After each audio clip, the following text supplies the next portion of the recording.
hi engine oil chia ma kan thuk siam ve ni ni tu pa te point tur ta manga ben ta se ni har bok lo te hi lak son theng kan siam ma gas rồi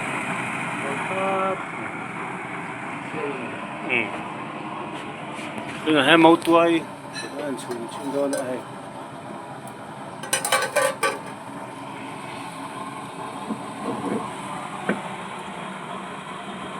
siam hi man ruột thì cái này thà em là ruột bung vel thì cần dâm khom vel mấy hay thì hết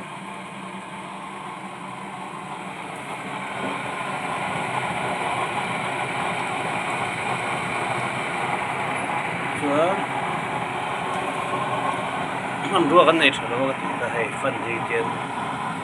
nghe Amazon á mình cần trả ruột này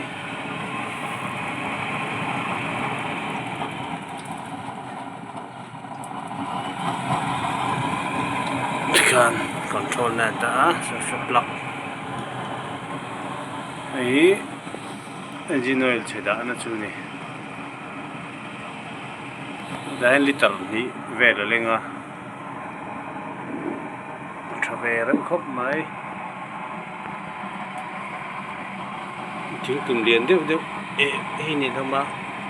chu wa chuan he siam mai la engine oil chhe ta chu kopuya tam lutuk ko này lên đâu thì mày sẽ về asalai alna lai borso electric ban kan mga kan tanta so lep te mai ne ka te jong ka mero se comment nama kanin lo soi don dia tu te khat